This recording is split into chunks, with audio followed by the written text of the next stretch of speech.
नमस्कार दोस्तों, आप सभी का स्वागत है अपने यूट्यूब चैनल स्टडी व्यू 2.0 में। आज हम लोग करेंगे एएलपी का प्रैक्टिस सेट, एएलपी का सेट नंबर 9 करेंगे। और इसमें हम लोग करेंगे PYQ। इसमें करेंगे PYQ क्वेश्चन करेंगे जो 13/8/2018 का प्रीवियस ईयर है। 13/8/2018 का क्वेश्चन है और ये हो जाएंगे शिफ्ट थर्ड। ये शिफ्ट थर्ड का क्वेश्चन है। इसमें हम लोग करेंगे जीके और जीएस का क्वेश्चन करने वाले हैं।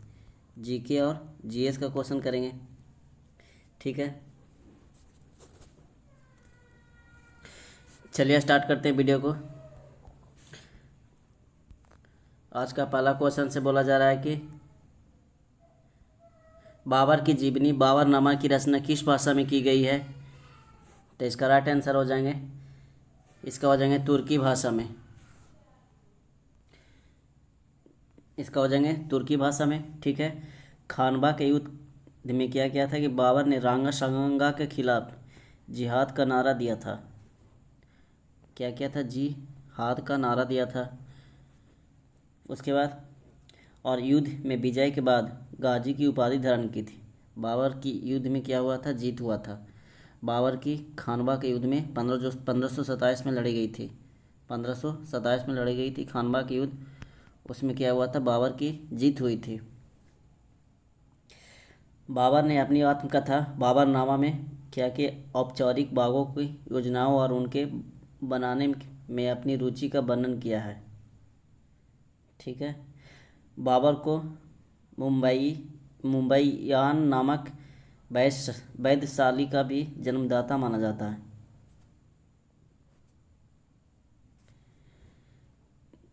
अगला क्वेश्चन चलते हैं।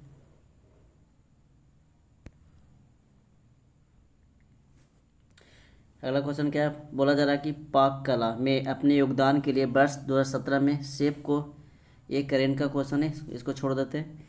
ऐसे इसका आंसर हो जाएगा option number C, Sanjeev Kumar. अगला है कि किसी फूल के मादा प्रजनन हिस्से को क्या कहा जाता है। किसी फूल के मादा, है ना, जो स्त्री होता है ना, मादा, जो मादा प्रजनन हिस्से को क्या कहा जाता है। तो इसका राइट आंसर हो जाएंगे अंडप बोलते हैं इसको। क्या बोलते हैं? इसको अंडप बोलते हैं। पुष्प के चार भाग होते हैं। पुष्प के चार भाग होते हैं। पहला होते हैं वाह दल पुंज। पहला क्या होंगे? वाह दल पुंज होते हैं। दूसरा होते हैं दल पुंज। क्या होते हैं? दूसरा दल पुंज होते हैं। तीसरा पुमांग होते हैं। पुमांग होते हैं। चौथा हो जाते हैं जायांग। पुष्प के चार भाग होते हैं, ठीक है।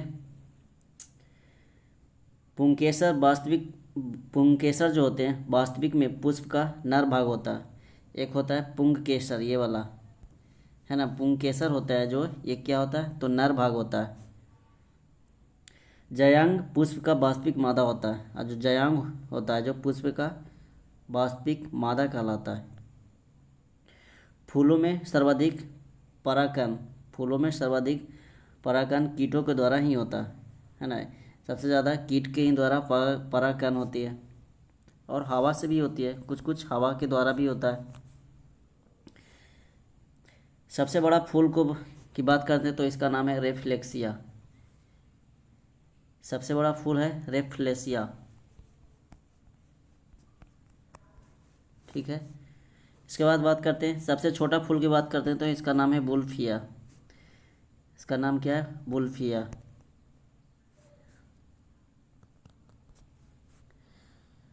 फूलों का अध्ययन को हम लोग एंथोलॉजी कहा जाता है। फूलों का अध्ययन को हम लोग क्या बोलते हैं? तो एंथोलॉजी।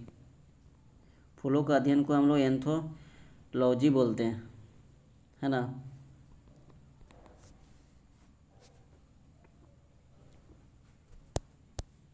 नेक्स्ट क्वेश्चन पे चलते हैं। यदि डोबे नायरर के त्रिक का पहला और तीसरा सदस्य फास्फोरस और एंटीमनी है। पहला है जो फास्फोरस है, तीसरा एंटीमनी, तो इस त्रिक का पूरा सदस्य कौन सा होगा? ऐसे राइट आंसर इसमें हो जाएंगे आर्सेनिक। इसका राइट आंसर क्या हो जाएंगे? आर्सेनिक हो जाएंगे। डोबे डोबे रायनर ने 1829 ईस्वी में ये क्या किया था, नियम प्रतिपादित किया, त्रिक का नियम प्रतिपादित किया 1829 में। एंटीमनी एक क्या है, तो एंटीमनी एक उपधातु है। आर्सेनिक भी एक क्या है, उपधातु है ना। एंटीमनी का जो यौगिक होता है, तो एंटीमनी सल्फाइड का प्रयोग जो होता है, जो प्रयोग ज्वलनशील पदार्थ के रूप में किया जाता है। आयोडीन की बात कर लेते हैं, तो आयोडीन समुद्र से प्राप्त किया जाता है।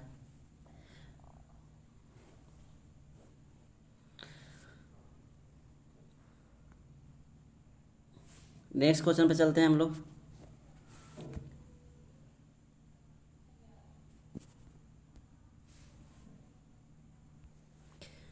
अगला क्वेश्चन देख लीजिए,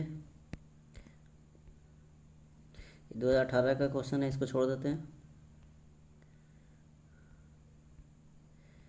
क्वेश्चन नंबर 10।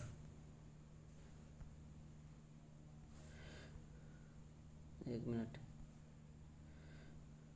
क्वेश्चन नंबर 10 क्या बोला जा रहा है कि ध्वनि किस माध्यम से गुजर नहीं कर सकती है, यानी ध्वनि किस माध्यम से गुजर नहीं सकती है।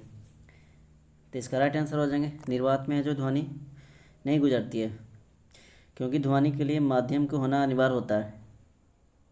ध्वनि मापने के लिए प्रयोग करते हैं, उसका नाम है डेसिबल। ध्वनि मापने वाला यंत्र का नाम क्या है, डेसिबल। ध्वनि का वेग गैसों में सर्वाधिक कम होता है, सबसे कम होता है। ध्वनि ठोस पदार्थों में सबसे क्या होता है कि अधिक तेजी से क्या होता है, गमन करता है। ठीक है। और मनुष्य के द्वारा 60 डेसिबल से अधिक ध्वनि मानव के लिए क्या होता है, खतरनाक माना जाता है। जैसे ठोस में अगर बात करें तो ठोस में अगर ध्वनि की बात करते हैं, तो ठोस में ध्वनि की बात अगर लोहा में बात करते हैं तो कितना हो जाएगा, 40 का 59 मीटर पर सेकंड। इसका मीटर पर सेकंड में होगा 59 मीटर पर सेकंड। कांच में बात करें तो 39-80 मीटर पर सेकंड। स्टील में बात करें तो 59-60। तो सबसे ज़्यादा स्टील में होंगे, उसके बाद लोहा में होंगे। ठीक है। इसी तरह जल में बात करें तो 1420, जल में बात करें तो 1402। समुद्र जल में बात करें तो 1533, ये द्रव में हो जाएंगे। गैस की बात कर लेते तो वायु में 331 मीटर पर सेकंड, सब मीटर पर सेकंड में होंगे।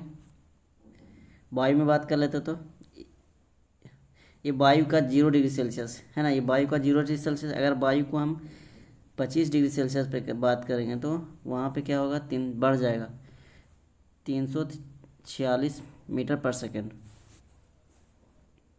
ठीक है। अगला क्वेश्चन पे चलते हैं, 2017 का क्वेश्चन है।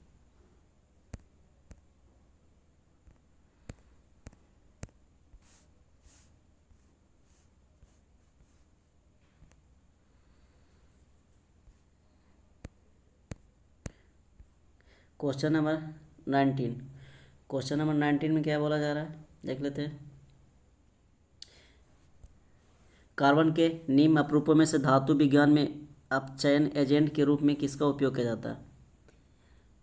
तो कार्बन के निम्न अपरूप में धातु विज्ञान में अपचयन के रूप में, तो इसका हो जाएंगे कोक का, क्या हो जाएंगे, कोक का उपयोग किया जाता है। क्योंकि ऑक्सीजन पृथ्वी पर सबसे अधिक मात्रा में पाए जाने वाले तत्व होते हैं। कार्बन एक अधातु है तथा इसको यौगिक है जो मुख्यतः सहसंयोजिक होते हैं। इसका जो यौगिक होते हैं इसका यौगिक है जो सहसंयोजी होते हैं। ठीक है।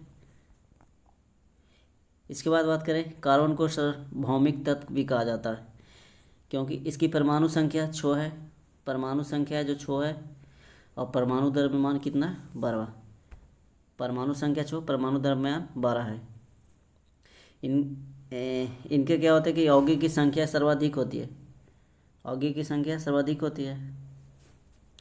वैसा वैसे तो क्या होता है, जिसमें कार्बन, जिस यौगिक में कार्बन तत्व होते हैं उसे कार्बनिक यौगिक भी कहा जाता है, कार्बनिक यौगिक भी कहा जाता है। कोक का प्रयोग एस्को से धातु निकालने के लिए अब अपचयन एजेंट के रूप में करते हैं, ठीक है, अपचयन एजेंट के रूप में किया जाता है। उसके बाद आते हैं हीरे का उपयोग। तो हीरे का उपयोग कांच काटने में कटर के रूप में किया जाता है।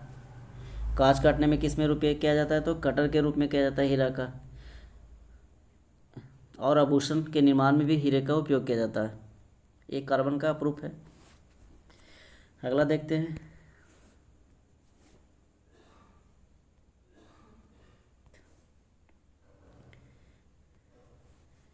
भारतीय मूल के लिए ब्राडकर निम्नलिखित में से किस देश के प्रधानमंत्री बने हैं।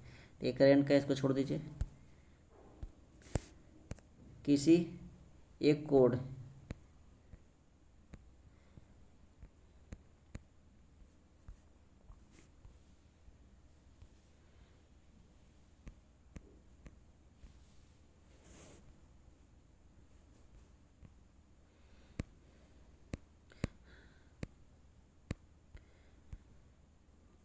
क्वेश्चन नंबर 35 देखिए। स्पष्ट गूंज सुनने के लिए मूल ध्वनि और प्रतिध्वनि के बीच का समय अंतराल कम से कम कितना होना चाहिए। तो स्पष्ट गूंज सुनने के लिए मूल ध्वनि और प्रतिध्वनि, तो इसका समय अंतराल पूछा है ना, कितना होना चाहिए। तो इसका राइट आंसर बोलेंगे 0.1 सेकेंड। 0.1 सेकेंड होता है। स्पष्ट सुनने के लिए परावर्तक सतह का क्षेत्रफल न्यूनतम दूरी कितना होता है, तो 17 मीटर होनी चाहिए। स्पष्ट दूरी को सुनने के लिए परावर्तक सतह का क्षेत्रफल की न्यूनतम दूरी 17 मीटर, ठीक है।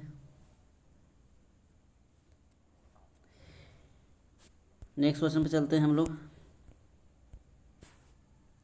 कार्बन यानी C12 है ना, यानी इसका परमाणु क्या हो जाएंगे, परमाणु द्रव्यमान कितना हो जाएंगे, तो 12 हो जाएंगे, ठीक है।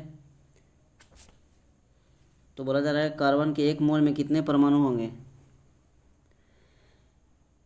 कार्बन के एक मोल में कितने परमाणु होंगे पूछा जा रहा है ना। तो इसका राइट आंसर देख लेते हैं, ऑप्शन नंबर बी 6.02 इंटू 10⁻23। 6.02 10⁻23 परमाणु होगा। परमाणु द्रव्यमान बराबर क्या होता है कि तत्व के एक परमाणु का द्रव्यमान, तत्व के एक परमाणु का द्रव्यमान बाटे परमाणु द्रव्यमान, है ना, जितना उसका परमाणु है उसका परमाणु 1/12 इंटू परमाणु द्रव्यमान कितना है 12 का पर इसका क्या हो जाएगा परमाणु द्रव्यमान, और ऊपर हो जाएंगे तत्व के एक का द्रव्यमान, एक का द्रव्यमान, ठीक है। एक मोल बराबर क्या होता है, तो एक मोल बराबर होता है 6.022 10⁻23 6.022 10⁻23 होता है एक मोल बराबर। मोल है जो किसी पदार्थ के परमाणु या अणु अथवा आयन की निश्चित संख्या को व्यक्त करता है।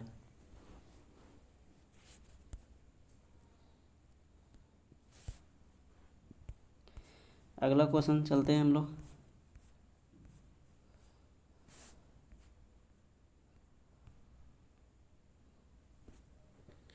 निम्नलिखित में से किसका उपयोग पेयजल को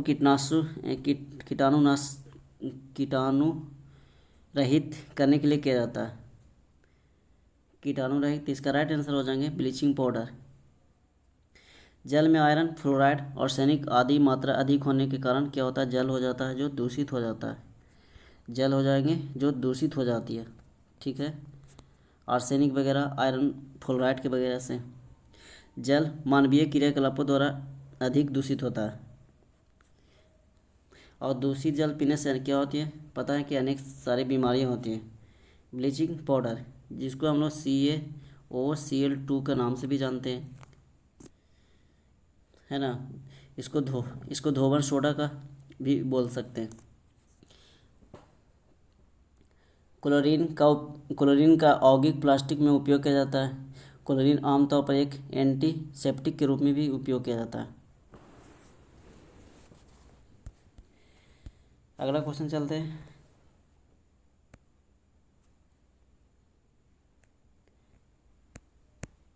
एक मिनट।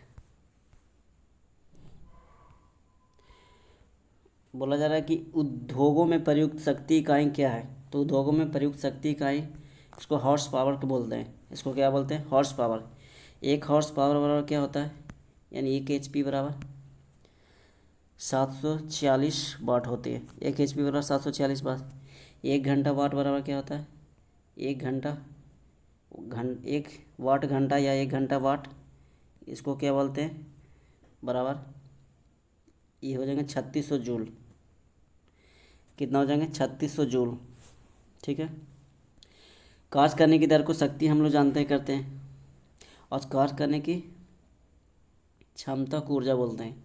कार्य करने की दर को शक्ति और कार्य करने की क्षमता को क्या बोलते हैं? तो ऊर्जा बोलते हैं। P बराबर क्या होता है? तो W/T। P बराबर W/, P हो जाए शक्ति हो जाएंगे, W है जो कार्य है, वर्क है, T है जो टाइम है, ठीक है।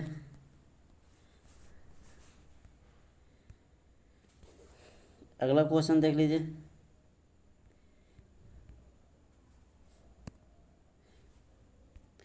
निम्नलिखित कथनों पर सर्वाधिक उपयुक्त विकल्प का चयन करें। एक शर्ट में हमेशा क्या होगा? ये रीजनिंग का क्वेश्चन है, इसको छोड़ देते हैं, है ना। हमें एक शर्ट में हमेशा क्या होना चाहिए? बटन होना चाहिए, यानी एक शर्ट में बटन, एक शर्ट में हमेशा कपड़ा होना चाहिए, तभी तो शर्ट बनेगा। अगला चलते हैं। इनमें से कौन सा एक स्वैच्छिक कार्रवाई नहीं है? स्वैच्छिक कार्रवाई नहीं है। एक वस्तु लेना, दिल की धड़कन, ये तो है। एक कुर्सी लेना, ये तो है, ये नहीं है। मुट्ठी को बंद करना, ये भी है। एक वस्तु लेना, ये भी है। कुर्सी को चलना, ये तो नहीं होना चाहिए। तो इसका हो जाएगा दिल का धड़कन, ये खुद चलता है ना। बाकी सब अपने काम से कर सकते हैं, अपने इच्छा अनुसार। बस दिल की धड़कन को हम अपनी इच्छा अनुसार नहीं कर सकते।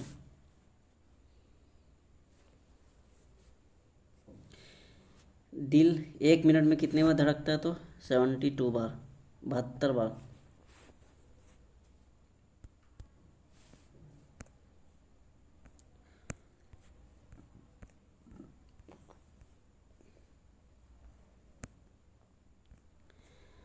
बल के समीकरण में F किसके बराबर है?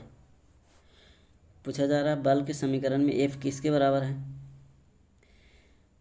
तो इसका राइट आंसर हो जाएंगे ma के बराबर, m और ma के बराबर। तो F बराबर क्या होता है? m into a। फोर्स बराबर मास इंटू एक्सेलरेशन, है ना। ऐसे बोल सकते हैं इसको द्रव्यमान, इसको त्वरण, इसको बल। गुरुत्वीय बल बराबर होता है द्रव्यमान गुना गुरुत्वीय त्वरण। द्रव्यमान गुना गुरुत्वीय त्वरण बोलते हैं। और ये गति के दूसरे समीकरण है, F बराबर ma, ठीक है।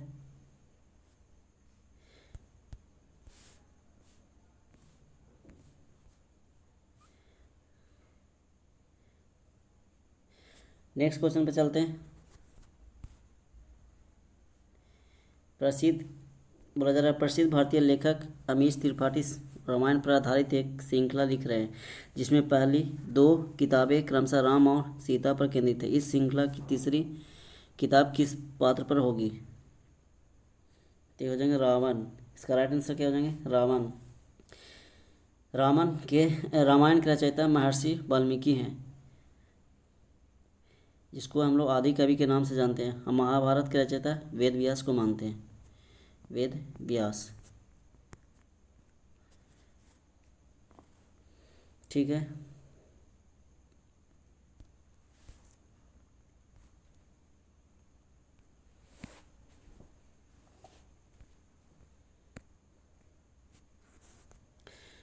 नेक्स्ट क्वेश्चन है, निम्नलिखित उपकरणों में से कौन सा चालक में विभवांतर बनाए रखने में मदद करता है?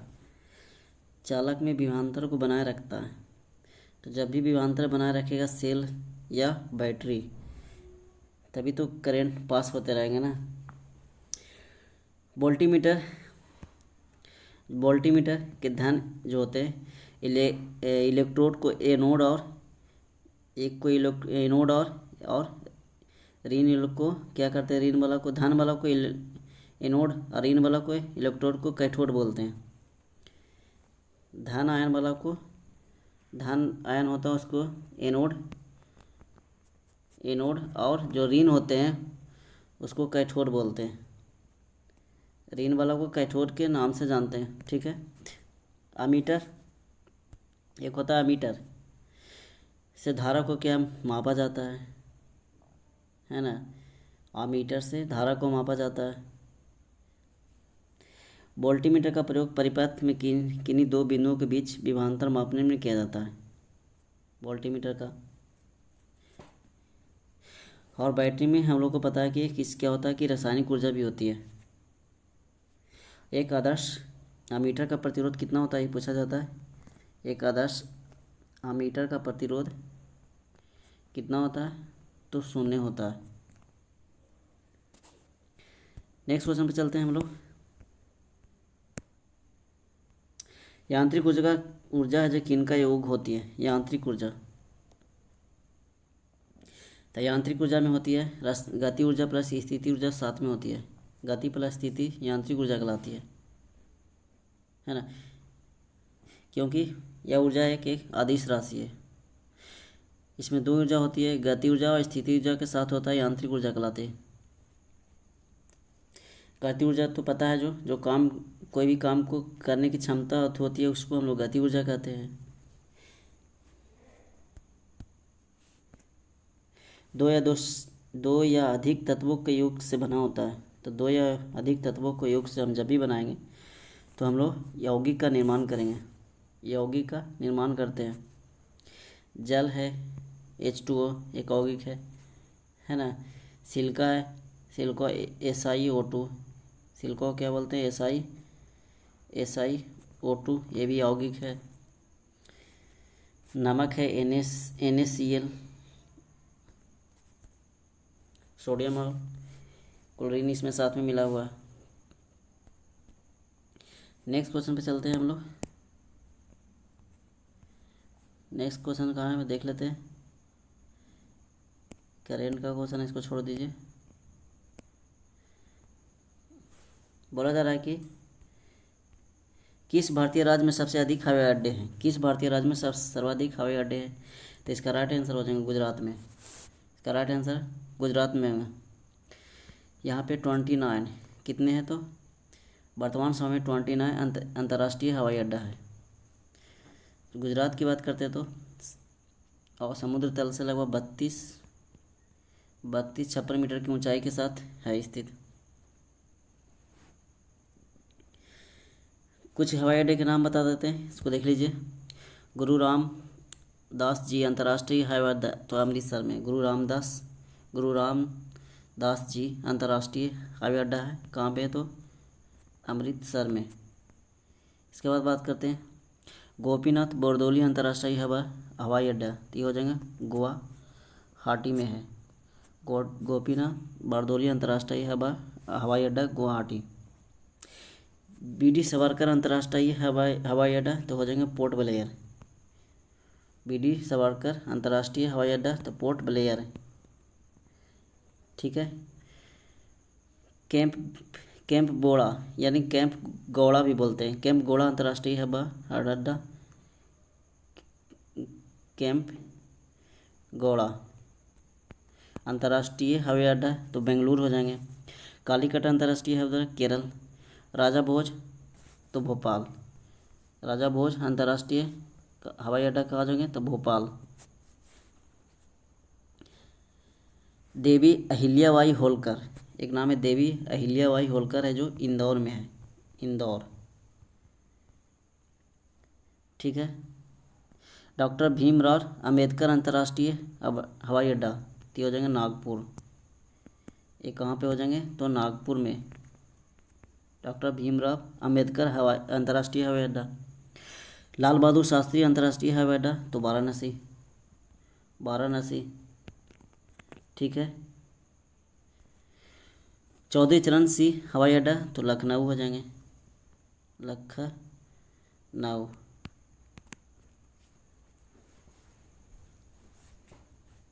नेक्स्ट क्वेश्चन पे चलते हैं हम लोग। कवा की कोशिका भित्ति किससे बनी होती है? कवा की कोशिका भित्ति है जो किससे बनी होती है तो इसका राइट आंसर हो जाएगा काइटिन की होती है। किसकी होती है तो काइटिन की होती है। कवक का अध्ययन हम लोग को माइकोलॉजी बोलते हैं। कवकों का अध्ययन को माइकोलॉजी बोलते हैं। कवकों का अध्ययन माइकोलॉजी के नाम से जानते हैं। ठीक है। कवक है जो पौधे में गंभीर रोग उत्पन्न करते हैं।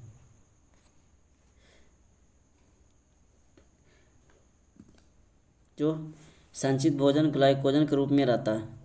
कवक पनहरित संकेंद्रीय संबंध उत्तक रहित है जो दो थैलोफाइट होते हैं। उसके बाद बात करते हैं सेलुलोज। सेलुलोज होते हैं जो ये यूकैरियोटिक्स। ये क्या होते हैं यूकैरियोटिक होते हैं। यूकैरियोटिक की कोशिकाओं भित्ति सेलुलोज की बनी होती है। यूकैरियोटिक कोशिका भित्ति है जो किसकी बनी होती है तो सेलुलोज की बनी होती है। और जो प्रोकैरियोटिक्स एक होता है यूकैरियोटिक्स, एक होता है प्रोकैरियोटिक्स। कोशिका भित्ति प्रोटीन और कार्बोहाइड्रेट की बनी होती है। यूकैरियोटिक कहते हैं सेलुलोज की। प्रोकैरियोटिक्स है जो प्रोटीन और कार्बोहाइड्रेट की बनी होती है। ठीक है। नेक्स्ट क्वेश्चन पे चलते हैं। वीडियो अच्छा लग रहा है तो वीडियो लाइक कर दें, शेयर कर दें, और मेरे चैनल पर पहली बार आए तो चैनल को सब्सक्राइब कर दें। काम करने की क्षमता को क्या कहा जाता है?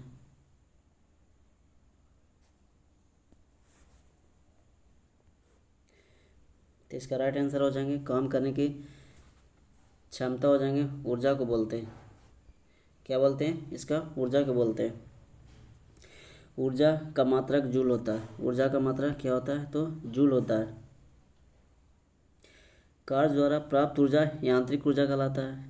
जो कार्य के द्वारा प्राप्त ऊर्जा होता है तो यांत्रिक ऊर्जा कहलाता है।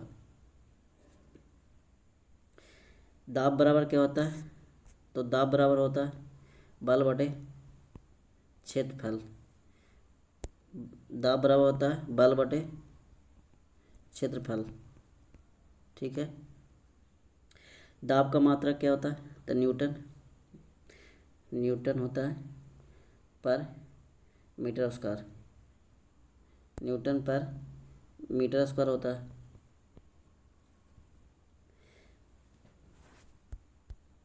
नेक्स्ट क्वेश्चन पे चलते हैं हम लोग।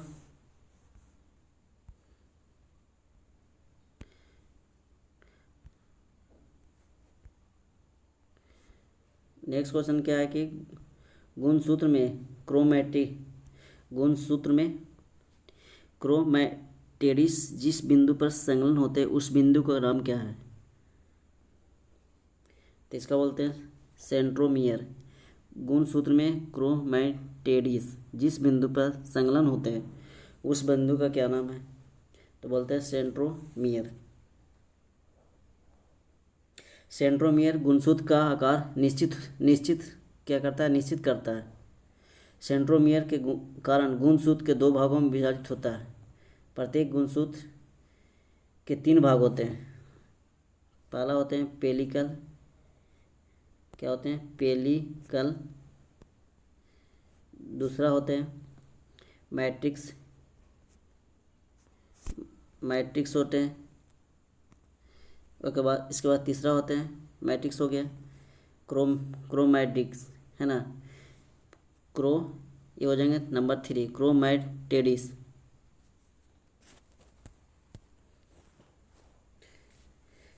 पेलिकल के द्वारा घिरा हुआ भाग मैट्रिक्स कहलाता है। जो पेलिकल के द्वारा जो घिरा हुआ भाग है वो क्या क्या बोलते हैं, मैट्रिक्स बोलते हैं। इसको हम लोग मैट्रिक्स के नाम से जानते हैं। क्रोमैटिड डीएनए और हिस्टोन प्रोटीन का बना होता है। डीएनए और हिस्टोन प्रोटीन का बना होता है क्रोमैटिड्स। नेक्स्ट क्वेश्चन पे चलते हैं हम लोग। बोला कि निम्नलिखित में कौन सा कार्बन का यौगिक नहीं है। इसमें पूछा कि यौगिक है जो नहीं है, तो हो जाएंगे हीरा। हीरा है जो कार्बन का यौगिक नहीं है। ये क्या है, अपरूप है, कार्बन का अपरूप है। हीरा का अपवर्तनांक पूछा जाता है तो कितना हो जाएगा, 2.417। ठीक है। संगमरमर का निर्माण चूना पत्थर का निर्माण किससे होता है, तो संगमरमर से होता है।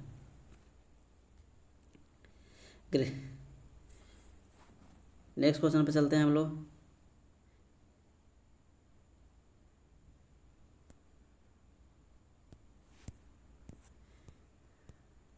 बोला जा रहा है कि निम्नलिखित नियम किसने प्रदान किया था। तत्वों का गुणधर्म उनके परमाणु द्रव्यमान का आवधिक गुणधर्म होता है। तो इसका राइट आंसर हो जाएंगे मेंडलीव। ये आज का लास्ट क्वेश्चन है। अगर आप लोगों को वीडियो अच्छा लगा है तो वीडियो को शेयर कर दें और मेरे चैनल पर पहली बार आए तो चैनल को सब्सक्राइब कर दें। मेंडलीव के द्वारा किया गया था। निम्नलिखित नियम किसने प्रदान किया था। तत्वों का गुणधर्म उनके परमाणु द्रव्यमान का आवधिक गुणधर्म होता है। तो हो जाएंगे मेंडलीव। मेंडलीव जो है थे रसायन शास्त्री थे। ये कहाँ के थे, तो रसियन। डोबे रायनर ने ट्रिक का नियम दिया था। डोबे नारा ने किसका नियम दिया था, तो ट्रिक का नियम दिया था। उसके बाद मोसले के द्वारा परमाणु संख्या की आधारभूत की संख्या बताया था। परमाणु संख्या को ही आधारभूत संख्या बताया था। आधुनिक आवर्त सारणी का आधार परमाणु संख्या है। आधुनिक आवर्त सारणी है जो परमाणु संख्या पर आधारित है। परमाणु संख्या पे आधारित है।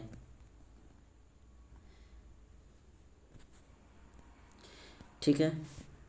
ये आज का लास्ट क्वेश्चन था। अगर आप लोगों को वीडियो अच्छा लगा है तो वीडियो को लाइक कर दें, चैनल शेयर कर दें और मेरे चैनल को सब्सक्राइब कर दें। वीडियो को लास्ट तक बने रहने के लिए सभी को एक बार धन्यवाद।